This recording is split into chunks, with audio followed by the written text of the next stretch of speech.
Resumido.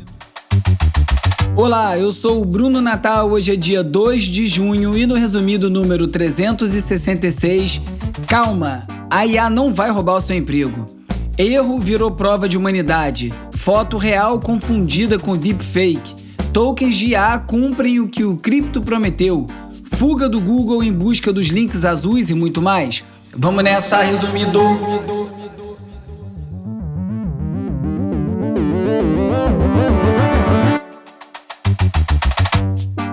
Olá, resumista! Esse é o Resumido, um podcast sobre cultura digital e o impacto da tecnologia em todos os aspectos das nossas vidas. Domingo eu participei do Rio2C, com uma palestra chamada Como usar IA no trabalho sem fritar. Eu esqueci de avisar aqui no episódio, mas encontrei alguns ouvintes. Inclusive, acho que chegaram ouvintes novos aí a partir do evento. Então, se você está vindo do Rio2C para cá, bem-vindo ao Resumido.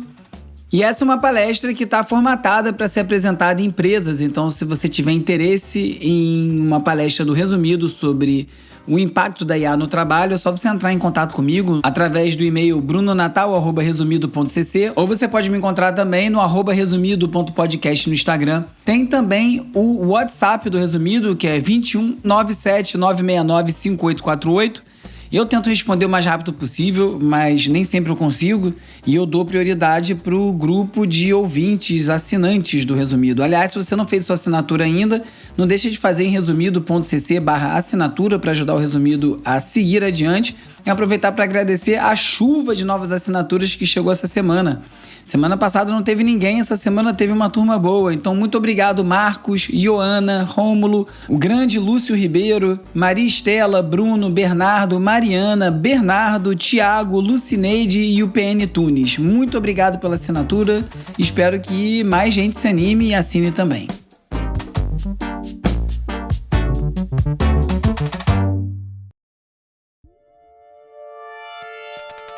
Vamos de cultura digital e como nosso comportamento online ajuda a moldar a sociedade.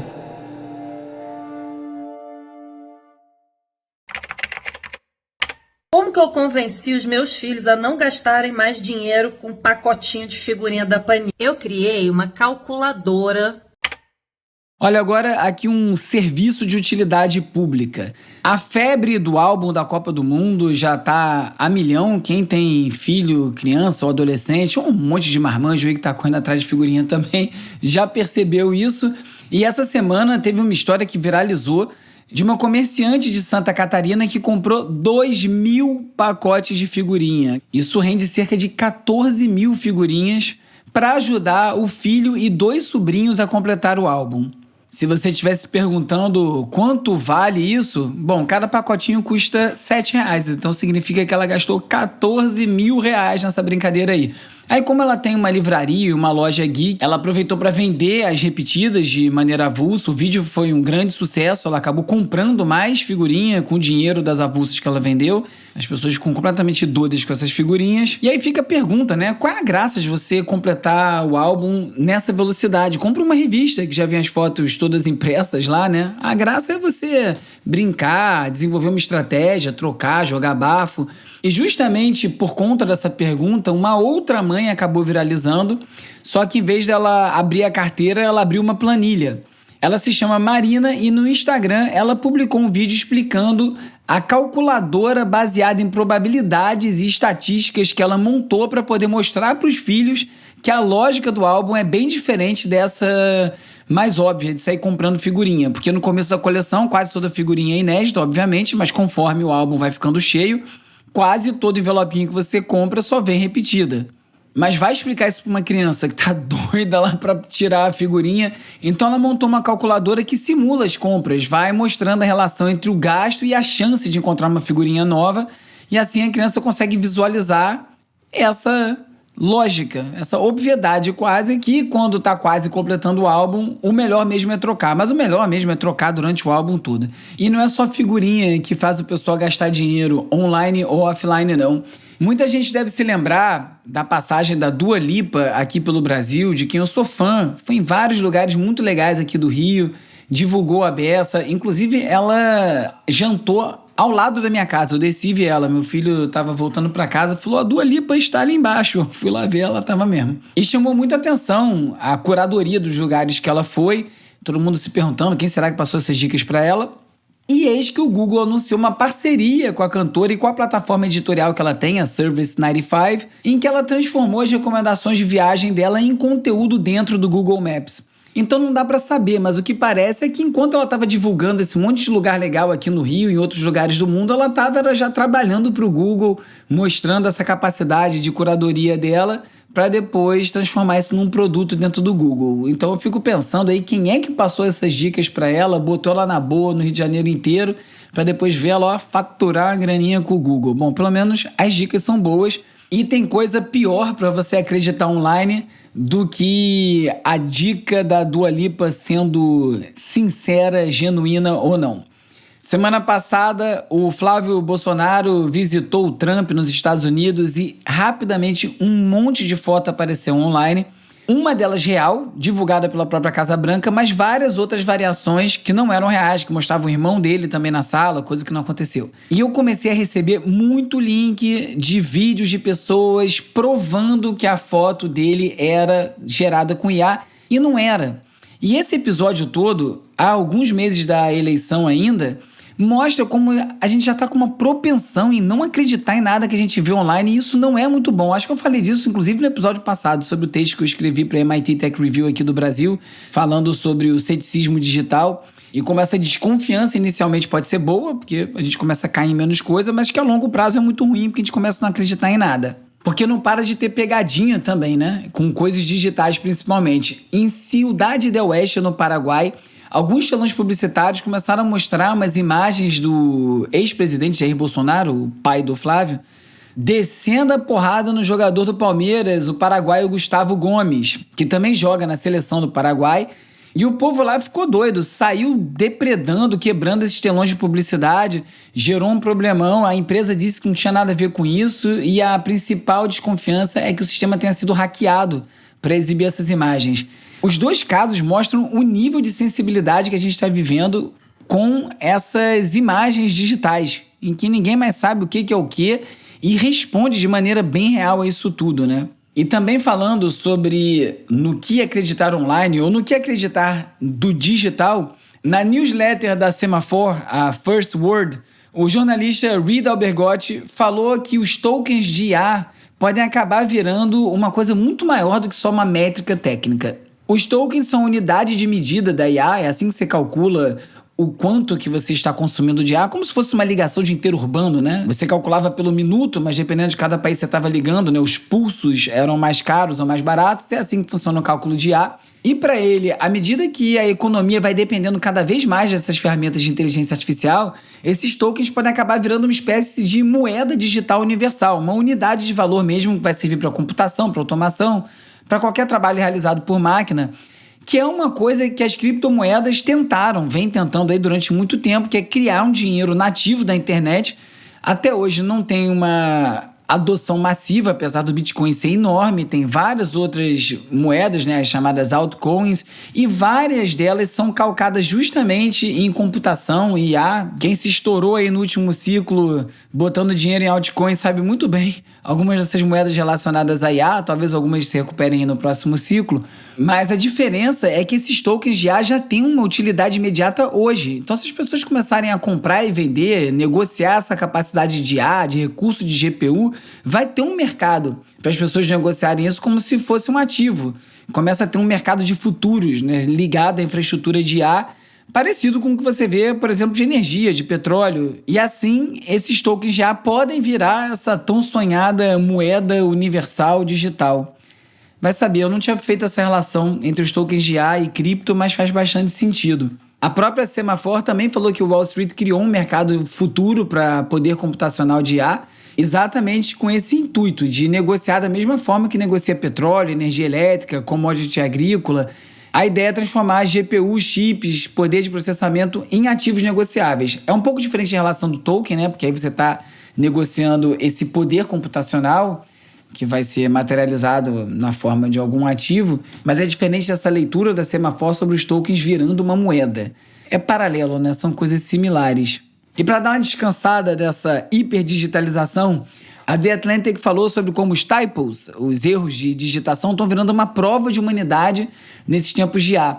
No episódio passado eu comentei sobre um aplicativo desenvolvido por um fundo de investimento feito especificamente para gerar erro nos e-mails, erros de digitação, para trazer essa humanidade, e a Atlantic faz uma análise um pouco maior sobre isso, falando exatamente sobre esse ambiente dominado pelos textos cada vez mais perfeitos, sem erros gramaticais, que são escritos pelos modelos de IA, apesar de ser bem impessoais. E aí o texto comenta que candidato a emprego já tem inserido erros de propósito nas cartas de apresentação para demonstrar que não usou IA.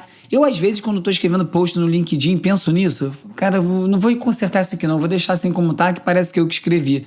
Eu já tinha pensado nisso, mas eu não cheguei a fazer, porque eu prefiro consertar, né? Eu vi o erro. Mas nos aplicativos de relacionamento, isso também já não é mais mal visto, não é visto como descuido, né?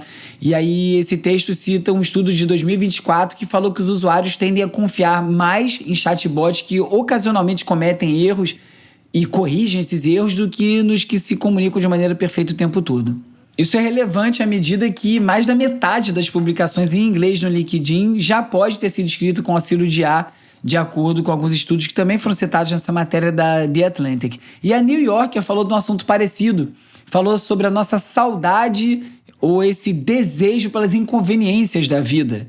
E o texto fala que essa nostalgia, quando a gente fala de fita cassete, vinil, Walkman, acaba refletindo esse desejo que as pessoas têm sentido de umas experiências mais lentas, mais humanas, né, com um pouco mais de significado, quando a gente está agora dominado por tanta conveniência digital. A gente pula de um disco para o outro, começa uma série, abandona, vai para a próxima, né, tudo muito rápido, tudo muito acessível, e a gente acaba esquecendo de processar as informações ou de tomar decisão. É tudo tão jogado na nossa cara o tempo todo. O autor desse artigo fala do exemplo de uma amiga que fala que quer se apaixonar à moda antiga, como os pais dela se conheceram nos anos 70 num mercado, e ela não quer conhecer o amor da vida dela num aplicativo porque ela não acredita que isso vai acontecer dessa forma. E aí a provocação que ele deixa é que essas tecnologias analógicas, o que elas estão despertando, na verdade, é uma saudade das experiências compartilhadas, nessas relações que a gente vai construindo no dia a dia, com o tempo, e que alguns desses inconvenientes da vida, os atritos que a gente tem no dia a dia, podem acabar tendo muito valor, porque pode ampliar a sensação de pertencimento, pode ajudar as pessoas a se sentirem vivas, participando de alguma coisa, construindo alguma coisa, em vez de receber pronto nesse mundo que a gente está vivendo cada vez mais acelerado e também mais padronizado. Eu falei mais sobre esse tema no Resumido Drops, que são os episódios publicados às quintas-feiras, que tem também em vídeo, estão disponíveis no Spotify e no YouTube. As outras plataformas ainda não estão recebendo vídeo. E é uma versão mais curta do Resumido mesmo, falando de um assunto só, por 5 minutos, 6 minutos. É até legal para compartilhar, né? Uma forma de você mandar alguma coisa do Resumido para uma pessoa, em vez de um episódio inteiro, que às vezes não é a melhor porta para entrar. E também eu faço uma versão mais curtinha ainda pro Rios, lá no Instagram. Então, se você não segue, @resumido.podcast, vai lá e segue que o canal tá crescendo. Uma das perguntas que eu mais recebo é por onde eu começo a entender IA de verdade, além de ficar testando ferramenta? É uma ótima pergunta que não tem uma resposta simples, mas tem um caminho. A Escola de IA da PUC Paraná vai oferecer uma semana de conteúdo inteiramente grátis online sobre IA. É a IA Open Week. São 5 trilhas por área de atuação, tem negócios e liderança, marketing e customer experience, RH, saúde e jurídico e cibersegurança. Você escolhe a trilha que faz mais sentido para você e você vai ter aula com professores que trabalham no Google, na Amazon, na Microsoft, ensinando como eles mesmos usam IA no dia a dia. Além de dicas de ferramenta, prompts e também um momento ao vivo com os especialistas discutindo o futuro do trabalho com IA. É uma amostra de como funciona a pós-graduação em IA da PUC Paraná, sem você ter que pagar nada. E para quem quer entender onde a IA realmente muda o jogo na sua carreira, é também uma ótima oportunidade. Como eu disse, é gratuito online e o link está na descrição do episódio, é só você clicar. Agora é o momento de explorar as transformações causadas pelas inteligências artificiais.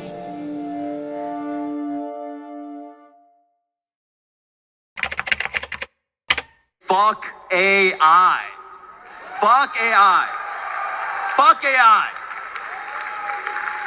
It's stupid. It's so stupid. Have you tried using it? Esse que você ouviu foi o comediante Ronnie Chang num discurso de formatura em Harvard. Terceiro episódio seguido que eu tô falando sobre discurso de formatura em universidade nos Estados Unidos. Eu falei que era a temporada desses discursos. Mas dessa vez ele abriu falando isso aí, né? Fuck AI, kill it. Ou, em poucas palavras e traduzindo em português direto, foda-se a IA, e a plateia aplaudindo. E um ponto legal que ele falou nesse discurso é que tudo que a IA vai prometendo em termos de processo, acelerar o processo, vai fazer a foto, o texto, o vídeo, é que criar é a parte mais legal, que ninguém quer essa parte substituída. E aí ele fala que esses atalhos para você chegar no fim direto, né, sem você processar o que você está querendo fazer, sem você criar efetivamente, não são bons, porque a jornada não é só uma forma de você ganhar habilidade. A jornada é o ponto de tudo. A grande graça de criar é você passar pelo processo de criação. E aí teve um outro áudio que circulou muito essa semana, que foi do Sam Altman, da OpenAI. Ouve só. We see a future where intelligence is a utility, like electricity or water, and people buy it from us. O Sam Altman falou que ele enxerga um futuro em que a inteligência é um serviço que vai ser vendido. Assim como você paga para ter luz, gás, telefone, você vai pagar para ter acesso à inteligência. Soa meio absurdo, e é mesmo conceitualmente, mas se você pensar que cada vez mais gente terceiriza a inteligência para ferramentas de IA, vai se excluindo do processo de pensar e transferindo tudo para IA. Quando você estiver já acostumado com isso e desligarem a sua IA, você vai sentir muita falta e vai estar prontinho para pagar. Aliás, já é parte do processo, né? A IA hoje em dia é muito barata para usar, o que é bem esquisito, a tecnologia mais avançada da história da humanidade.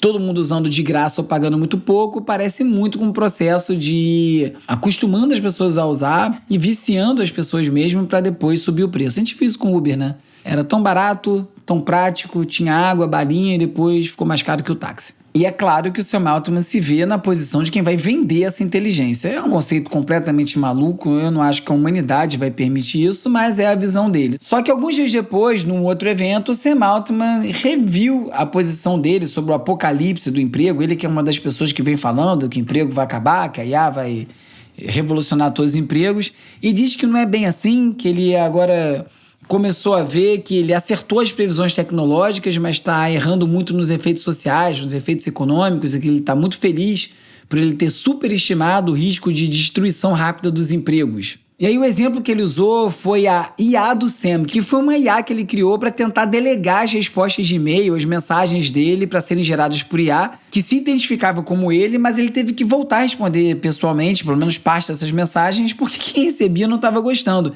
Aí a linda conclusão que ele tirou disso tudo, veja só, é que existe uma dimensão humana do trabalho que é difícil de automatizar. Quem diria, né, Sam? Quase não tem gente falando isso para você o tempo todo, né? E ele disse que as pessoas valorizam saber que estão falando com outro ser humano, mesmo quando a resposta automática é tecnicamente satisfatória. Que surpresa! Quem diria que o humano quer lidar com o humano? Mas que bom, né? Que tá caindo a ficha para ele, ou pelo menos ele tá perdendo a cara de pau de ficar vendendo essa coisa que ele sabe muito bem que não funciona como ele tá querendo fazer parecer para potencializar a captação de recursos, de dinheiro que ele quer para o OpenAI. E o David Solomon, que é o CEO do maior banco de investimentos do mundo, Goldman Sachs, num artigo para o New York Times, também falou sobre emprego e falou que as revoluções tecnológicas eliminam algumas ocupações específicas, mas também criam setores novos, inteiros. Então, ele estima uma automação de 25% das horas de trabalho na próxima década. É bem diferente de uma automação total dos trabalhos, né? Ele citou um estudo de Stanford que falou que os empregos de entrada em áreas altamente automatizáveis já caíram 16% em relação às menos afetadas. Mas o contraponto é que a expansão dos data centers já criou mais de 200 mil empregos na construção civil desde 2022. Não em construir data center seja algo pouco polêmico, mas são vagas sendo criadas. Então, na visão dele, por exemplo, no Goldman Sachs, eles vão precisar de menos gente em áreas regulatórias, mas vai precisar de mais banqueiro, mais gestores voltados ao contato com os clientes, que é esse fator humano que o próprio Sam Altman também comentou. Ele reconheceu que essas transições podem produzir muito sofrimento para trabalhadores, para comunidades, mesmo quando isso pode gerar um ganho a longo prazo. Né? Porque quem tá vivendo no dia a dia sofre naquele momento, não dá pra esperar até o futuro, então não dá pra esquecer essas pessoas. Mas para ele isso é uma disputa narrativa, né? Convencer os trabalhadores e os governos que a IA é prosperidade coletiva e não é só uma máquina de corte de custo. Isso é verdade, eu acho que a gente está vendo essa discussão em tempo real se desenrolar. E na Platformer, o Casey Newton entrevistou o James Manica, do Google, e ele também falou sobre esse tema e disse que uma tarefa automatizável não é o mesmo que uma profissão automatizável. Então, várias tarefas explodiram, mas as profissões que são totalmente automatizáveis continuam sendo uma minoria. E ele tem um dado para isso. Ele falou que menos de 10% das ocupações tem mais de 90% das suas atividades passíveis de automação. Ou seja, só 10% dos empregos podem ser automatizados em 90%. A maior parte dos empregos não pode ser tão automatizado assim. E o que ele diz é que o emprego é uma combinação de tarefa, que basta uma parte importante continuar exigindo um humano para travar a automação completa dessa função. Isso é completamente o contrário do que vem falando os líderes dos laboratórios de IA, como Dario Amodei, da Anthropic, o Mustafa Suleyman, da Microsoft, o próprio Sam Altman, citando ele mais uma vez.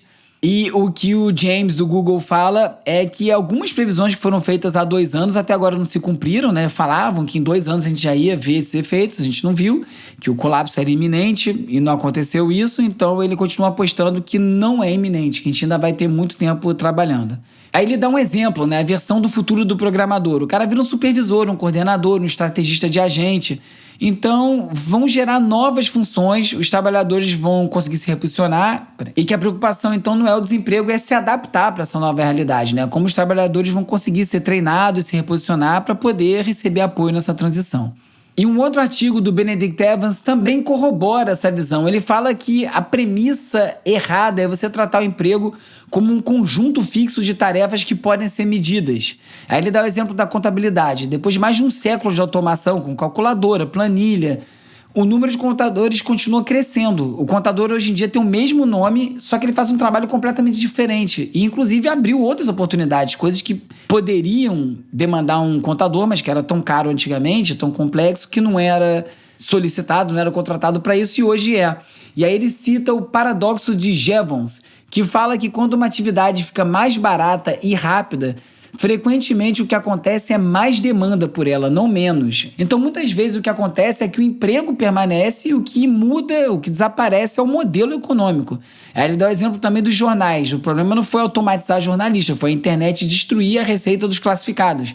E aí estamos aí, jornalismo até agora tentando sobreviver sem isso. E outra coisa que ele fala é que as pessoas conseguem enxergar a complexidade do próprio trabalho, mas acabam subestimando a complexidade do trabalho dos outros. Então, você vê a complexidade do seu trabalho, você sabe que isso não pode ser automatizado de maneira tão simples, mas sei lá, você vai fazer uma reforma no seu quarto e acha que vai virar arquiteto porque conseguiu gerar uma coisa com IA. E não é bem assim, né? As pessoas são especialistas em alguma coisa, normalmente, e por isso são melhores que você nisso. E eu acho uma loucura pensar que todo mundo vai ser especialista em tudo só porque tem acesso a IA. Eu nem quero isso. Quem quer ter que fazer tudo? Haja tempo. Então você pode ter uma versão otimista em que essa eficiência gerada pela IA pode liberar uma demanda reprimida. Então, milhares de automações, de ferramentas, que antes era muito caro para você justificar se quer construir isso, agora você pode fazer com IA. Então você vai ter mais software, mais programas sendo produzidos no total, ou seja, vai ter mais gente trabalhando, vão ter novas funções sendo criadas. Só que mais software não significa mais emprego automaticamente, né? Porque o trabalho humano pode migrar para essa implementação, supervisão, coordenação, validação dos trabalhos, mas se essas tarefas, essas funções continuarem relevantes, porque se a IA também absorver essas funções, a necessidade de trabalhadores acaba caindo mesmo com essa produção crescendo. Então, o debate não é sobre o software, sobre o programa, é sobre gargalo. Se sobrar algum papel que seja importante do ponto de vista econômico e que a IA não consiga absorver, o trabalho humano se reorganiza ao redor dele. Se não sobrar, aí a IA deixa de ser ferramenta de produtividade e passa mesmo a substituir esse trabalho intelectual. Eu acho que é essa incerteza que está aí no centro dessa discussão e não é exatamente a capacidade de gerar código, né? O que vai sobrar para o humano. Eu continuo acreditando que o humano vai ser muito necessário. Porque você vê aí, por exemplo, o executivo do Uber, o Andrew McDonald, que falou que está cada vez mais difícil justificar internamente os gastos cada vez maiores com IA. Tá rolando uma onda no Vale do Silício chamada Token Maxing, que é maximizar o consumo de tokens como se isso aí fosse um sinônimo de inovação. Os funcionários estão sendo cobrados a usar mais token para provar que estão experimentando com IA. Como, para quê, com que fim, não importa, o negócio é gastar muito. Só que, de acordo com esse CTO, a Uber esgotou o orçamento do Cloud Code do ano inteiro de 2026 em alguns meses. E além desse custo enorme, que a gente ainda está em junho, o problema é ainda maior, porque ele não está vendo a IA virar mais produto, mais funcionalidade, mais valor para o usuário, nada disso. Então, ele não está entendendo para que continuar gastando isso e por isso ele começou a desacelerar a contratação para compensar o investimento que está sendo feito em IA. O que não é um bom sinal, né? Gastou errado e está sobrando para o humano que podia estar trabalhando lá. E o que ele falou que eu achei muito bom é que a tecnologia parece barata para quem usa, mas não é para quem paga a conta da infraestrutura. Então pensa nisso. Quando a gente aqui no dia a dia, né, a gente não é o CTO do Uber, mas está usando IA no dia a dia, de maneira barata. E isso é caro para alguém. E com essas empresas todas querendo ir para a Bolsa no próximo semestre, a Anthropic, a OpenAI, a SpaceX, essa conta vai acabar chegando e vai ter muita gente cobrando retorno nessas ações aí. E não é só o Uber. O Gary Marcus, na newsletter dele, falou que a Microsoft também diminuiu o número de licenças de Cloud Code por conta de custo, que o Starbucks encerrou um projeto de IA de controle de estoque depois que teve muito erro recorrente de contagem que gerou um prejuízo milionário, e vários estudos mostrando que as empresas têm dificuldade em ter retorno financeiro relevante. Se isso continuar acontecendo e a IA não trouxer o retorno econômico prometido, talvez a tal da bolha estoure, principalmente quando essas ações estiverem todas na bolsa. Então, como diz uma grande amiga minha, aguarde e espere que vem surpresa aí. E aí, numa reportagem da Today.com, o Trevor Paglen e a Holly Herdon falaram sobre o uso de IA na arte e o que o discurso em torno disso está faltando.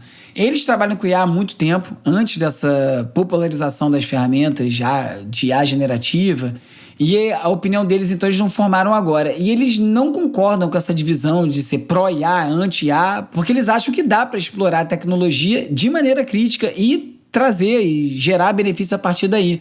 Eles acham que agora, com essas novas tecnologias, a obra em si deixa de ser o objeto final. E a arte também passa a estar no sistema, nos datasets, nos agentes, nas regras que essa tecnologia vai possibilitando. O artista vai virando esse orquestrador no mar de agentes.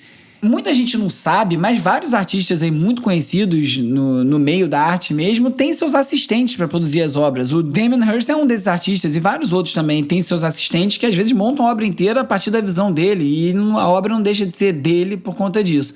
Então a ideia da Herdon é uma coisa que ela chama de protocol art, ou arte de protocolo, que é esse conceito da arte estar nesse processo inteiro. Então, para ela, o problema é, além dessa coisa que ela chamou de slopification, que é essa quantidade de imagem sendo gerada com IA, algumas muito ruins, fazem com que as imagens parem de funcionar como uma evidência de alguma coisa, prova de algo, uma representação, e acaba virando só um estímulo para capturar a atenção, ter uma reação subconsciente. E que, para ela, esse é o principal problema, essa lógica de plataforma que só vai recompensando o conteúdo que é feito para capturar a atenção. Então, para ela, essa próxima fase da arte com IA vai ser menos sobre ficar gerando imagem e muito mais sobre você criar experiência, sistema, forma de nova interação com essas obras de arte. Então, o impacto não está na tarefa ser automatizada, está muito mais na reorganização da infraestrutura inteira ao redor dela, como o texto do Evans estava falando. Se no trabalho isso tem a ver com o modelo econômico, na arte tem a ver com essa questão da percepção e da circulação do objeto cultural. E se a IA vai começar a fazer tudo, automatizar, vai reorganizar, o que sobra de valioso do lado humano? Isso que toda hora é falado. Mas o aspecto humano vai continuar funcionando. O texto da Luisa Jarovski, um manifesto pela inteligência biológica, fala um pouco disso. E ela fala que a gente pode ser a última geração educada sem uma dependência profunda de IA. E a diferença para ela é isso, a inteligência humana sendo orgânica, frágil, muito social, né, que vem de milhões de anos de evolução, e a IA é essa criação que é humana, que pode ser atualizada, replicada, pode ser ampliada sem nenhum limite. Só que a IA se alimenta do conhecimento que foi produzido por pessoas justamente para aprender a imitar e reproduzir os seus padrões. Então, a velocidade, a eficiência dessas máquinas cria um risco de fazer a inteligência humana parecer lenta, antiquada, menos valiosa, quando na verdade é um outro ritmo. Essa lógica de aceleração que está sendo empurrada toda hora por competição econômica, competição militar, isso tudo vai gerando uma condição para uma exploração da produção intelectual humana. Ela fala que o carbono tem que reinar sobre o silício. O humano tem que continuar governando a máquina e não o contrário. E o Vaticano falou isso na encíclica que eu falei na semana passada. Falou exatamente sobre essa preocupação, só que numa escala civilizacional, né? Essas ferramentas têm que estar servindo os humanos. Então se fala muito em um humano se adaptar à máquina e eu acho que é o contrário. E numa outra newsletter do Runda Naitelbard, ele fala sobre a inteligência virando um commodity, né? E faz uma pergunta parecida. O que passa a ser valioso quando a inteligência, o conhecimento especializado, a capacidade de executar alguma coisa deixa de ser uma coisa escassa? Se a IA transforma a inteligência numa infraestrutura que é abundante, barata, igual à eletricidade ou à internet, como o Sam Altman está propondo, né, quando vira um commodity, o valor vai para um outro lugar. Vai para a confiança, para o julgamento, para o gosto, para a presença, para a criatividade, para uma experiência compartilhada, para coisas que acontecem no mundo real. E isso vai para a organização do trabalho. Várias profissões não vão sumir, elas vão ser redefinidas em torno dessa supervisão e coordenação da IA. O gestor acaba ganhando peso, né, à medida que a equipe humana passa a trabalhar com um monte de agente. E ele fala que o consumidor vai escolher muito menos pela capacidade técnica e muito mais pela credibilidade da pessoa, da marca, do sistema que estiver seguindo. Uma coisa que eu já falei aqui algumas vezes, né? A gente começa a confiar no nome de uma produtora de filmes, de um selo de discos, de um autor que a gente acompanha, de um podcast que a gente gosta, porque sabe de onde está vindo aquela informação, de onde está vindo aquele conteúdo. Ele fala até sobre a questão de desejo, luxo, status, que isso tudo continua dependendo muito da figura humana. Mesmo num mundo cheio de conteúdo gerado por IA, isso é uma coisa humana e que essa função social que ele está vendo são esses mediadores de IA, gente que é capaz de traduzir, de explicar essa relação entre os humanos, entre os sistemas. E como falaram os artistas aí, o Paglen e a Herndon, a criação humana fica valorizada ainda porque ela vem dessa experiência que é vivida. A arte de IA, ela é vista como uma coisa de entretenimento, uma curiosidade. Você não olha para aquilo e pensa que alguém viveu algo para criar aquela obra de arte. Isso faz muita diferença. A gente não pode descartar isso. Mesmo que a inteligência fique barata, o recurso que vai continuar sendo escasso é uma coisa que é muito humana, que é isso mesmo, a presença, o significado, a conexão e essa experiência compartilhada. Como o comediante no início do bloco falou, em forma de piada, né, a jornada é o ponto disso tudo, esses dois textos da Jarovski e do Hauda estão dizendo a mesma coisa. O que o comediante chamou de jornada, eles estão chamando de inteligência biológica. E é isso aí, que é o que sobra, que vai ser escasso. Tem uma coisa curiosa em relacionamento que eu reparo cada vez mais. Depois de um tempo, você começa a reconhecer imediatamente o que é a cara da outra pessoa, né? Às vezes você vê uma peça e já pensa, nossa, isso aqui é muito fulana. A Insider me mandou umas roupas e aconteceu exatamente isso aí comigo. E foi engraçado, porque eu comecei usando uma peça e pouco depois ela já tinha sido meio confiscada aqui em casa. E eu entendo, porque tem roupa que acaba virando disputa mesmo. Você usa uma vez, depois usa de novo sem pensar, e outra pessoa pega, depois ninguém lembra mais de quem era de verdade. Não é nem uma questão do tecido, da tecnologia, nada disso. É mais aquela sensação mesmo de que funciona bem no dia a dia, confortável, encaixa, e você acaba adotando na sua rotina. Então, se você ainda está pensando no presente de Dia dos Namorados, vale a pena conferir as peças da Insider, porque presente funciona muito melhor quando parece muito a cara da pessoa, né? O link com o cupom resumido já aplicado tá na descrição do episódio, é só você clicar. E esse cupom soma com outros descontos que já estão no site da Insider. Então clica e vai lá conferir. E agora é hora de falar sobre como as Big Tech moldam o nosso comportamento.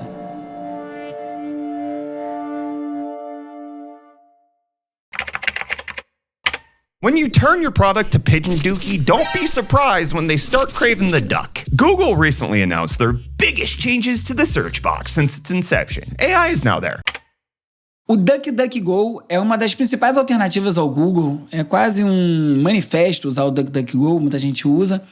E depois dessa reformulação da busca do Google, que foi apresentada no Google I.O. semana passada, muitos usuários estão migrando para o DuckDuckGo, não só pela questão da privacidade, mas também por uma experiência sem recurso de IA por padrão.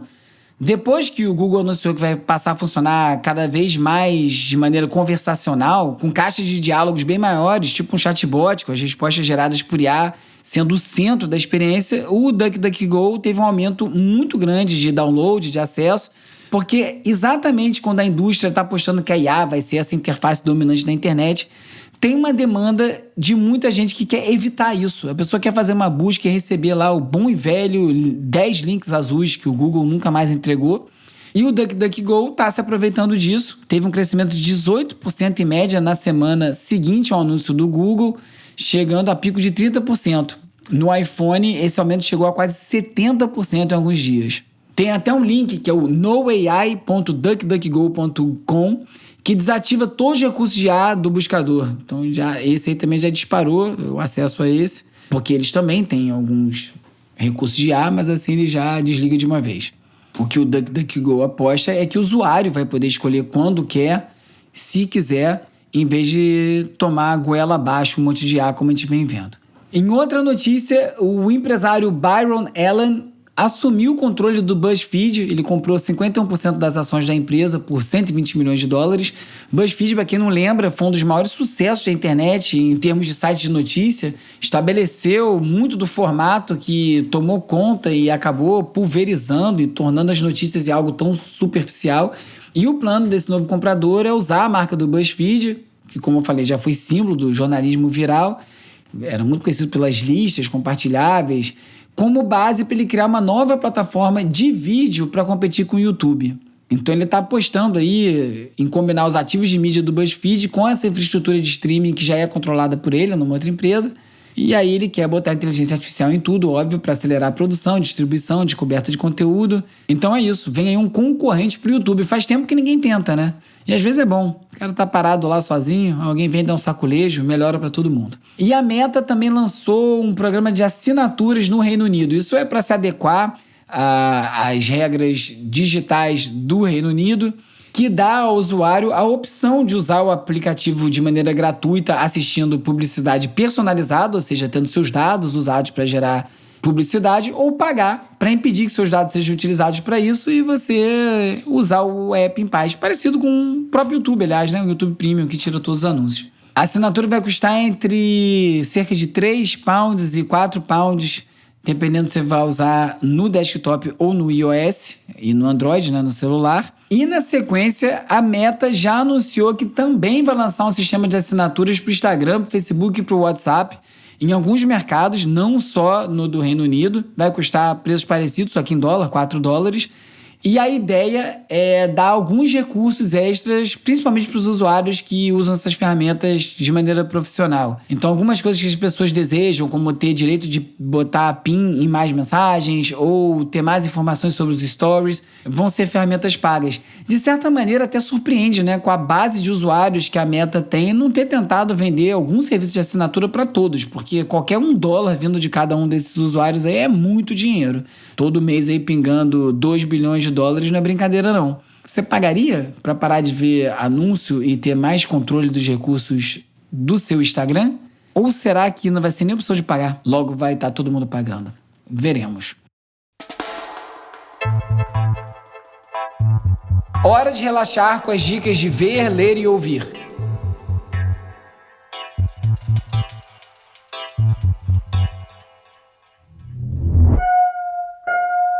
I found something. In the store. Okay. A ascensão do YouTube em Hollywood está acontecendo de um jeito menos óbvio do que parece. 2 diretores de 20 e poucos anos estrearam seus filmes no mesmo final de semana de Mandalorian e Grogu e deram uma surra na Disney. Backrooms, que foi inspirado no meme de 7 anos atrás, dirigido por Kenny Parsons, de 20 anos, custou cerca de $10 milhões e abriu com uma bilheteria de $85 milhões no final de semana. Mais de 8 vezes o valor que custou. Obsession, que nasceu a partir de um curta viral do Curry Barker, de 26 anos, custou $750 mil e já arrecadou $100 milhões no mundo, 100 vezes, mais de 100 vezes o que custou. Enquanto isso, a Disney gastou 165 milhões de dólares em mais um produto da franquia Star Wars e ainda não recuperou nem o investimento. Faz sentido que esses dois filmes que estouraram sejam de terror, que é um gênero que é barato de produzir, funciona em sala de cinema cheia e já tem uma comunidade online ativa, né, que aceita inovação, inclusive, e agora está migrando para o cinema. O que Hollywood ainda não sabe dizer o que eles estão comprando quando eles apostam no YouTuber. É o criador? É a audiência? É o IP? É a capacidade de fazer muito com quase nada? Por enquanto, esses dois filmes aí responderam com bilheterias gordas, mesmo sem ter a resposta para nenhuma dessas perguntas. A gente tem que chamar essa responsabilidade pra gente e começar a ganhar dinheiro. Falta pouco pra Copa e tem 4 filmes e séries pra esquentar e entrar no clima. Na Netflix tem Brasil 70, a saga do Tri, que é uma ficção sobre o Scratch de 70, com um elenco bem bom, uma leitura política que conecta a história toda com a ditadura militar, e também é esse sequestro da camisa amarelinha que segue acontecendo, né? E tem também o documentário Tetra, Acreditar de Novo, que resgata o título de 94, com entrevista com os próprios jogadores, falando desse alívio de 24 anos de jejum, aliás, o mesmo jejum que a gente está agora. E na Globoplay, o documentário Vai Brasil, do meu amigo Bruno Maia, que também dirigiu o documentário do Romário, acompanha a seleção atual em tempo real, filmando sem saber o final, para ver se esse jejum de 24 anos acaba dessa vez. E para sair do Brasil um pouco, em The Bus, uma revolta do futebol francês, fala de uma greve da seleção francesa na Copa de 2010. E, aliás, eu aproveito para informar que vai ter uma newsletter especial e temporária do Resumido durante a Copa Tech, com tudo relacionado à tecnologia no evento. Assina, eu vou mandar o link na próxima edição da newsletter O Futuro Explicado. Se você não assina, é só você ir em resumido.cc/assinatura. Aproveita e assina o Resumido Tech Invest para saber as melhores ações de tecnologia.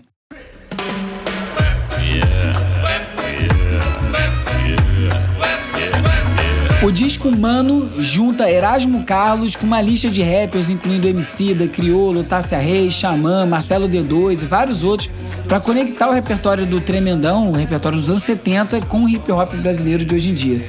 Essa música que você está ouvindo é do Marcelo D2 e Maria Joana, que é aquele samba rock em que o Erasmo dava uma piscadinha de olho pra maconha lá em 71 e que ganha agora uma ducha de reggae e um subtítulo autoexplicativo: Pra que as trevas destravem.